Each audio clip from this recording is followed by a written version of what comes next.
Good day mga kabasyong, another day, another job. So dito sa video na to, ito, kinorek natin marami.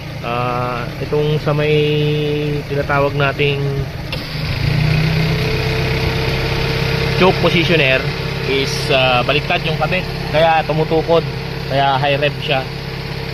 Tapos maraming vacuum line ang mali-mali, and may na-discover ko, tingnan nyo bago na naman to, share ko lang ha. Diba ginagawa natin air vent to. Depende dito sa ating kasi meron siyang vacuum leak kapag naka-open. So, ito na yung ating vacuum gauge. Ayun yung vacuum gauge natin. Tingnan nyo ha. So mainam talaga na i-check nyo talaga. Tingnan nyo, wala siyang supply ha. Ayun lang, magiging air vent lang sana siya bubuksan. Tingnan nyo ha. Ang galing ko. Ayan, ayan yung connection. Lagyan ko ha. Kita nyo, may vacuum reading siya. Naka-aircon pala to ha. May vacuum reading siya. Ayan, yun. Ito siya wala siyang connection. So try ko nang pinagpalit itong dalawa sa ating power steering assist. Ano pa rin, ganun pa rin. So minabuti ko na lang na ilagyan ng yan, para walang vacuum leak.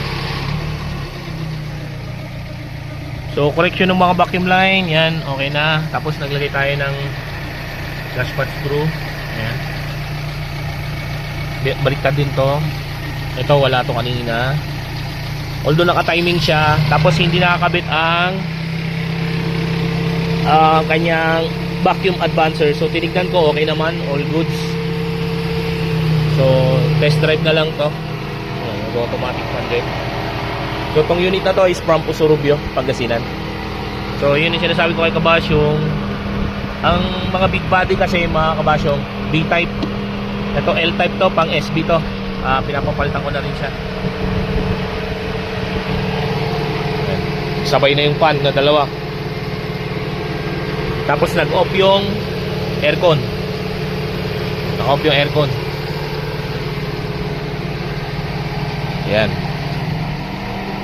Pag nag-off, di ba? Load yun kasi nginig siya.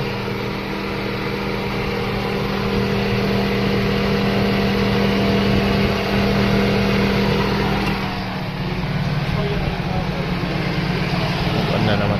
Nakabukas kasi kaya hindi mag-on yung ano. Yan.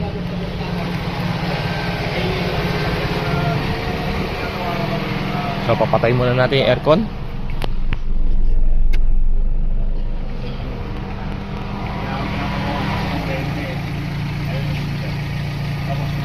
Yan. Pabawas pa tayo.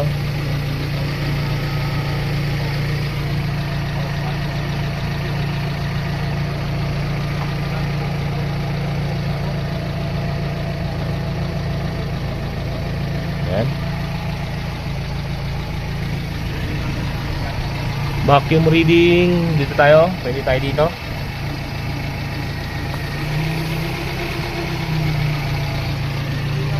Ayan.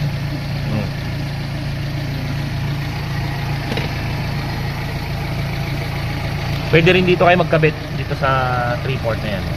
Yung gas filter. Ayan. So testing natin, start. Start natin yung engine. So, wala pa lang ano to, BBSB.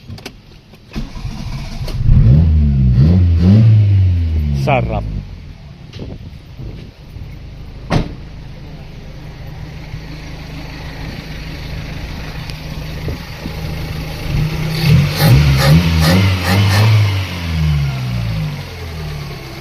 Double check kung gumagana.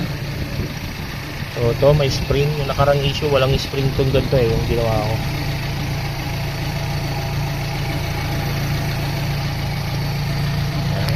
Ilapit natin ulit ng konti. Yan. Okay. So ayan, all goods in the hood na mga kabasyong. Pwede nang umuwi si Kabasyo. So yun lang, kung hindi ka pa nakasubscribe, please subscribe to my YouTube channel and pag-like and follow ang ating Facebook page. Yun lang mga Kabasyo. God bless.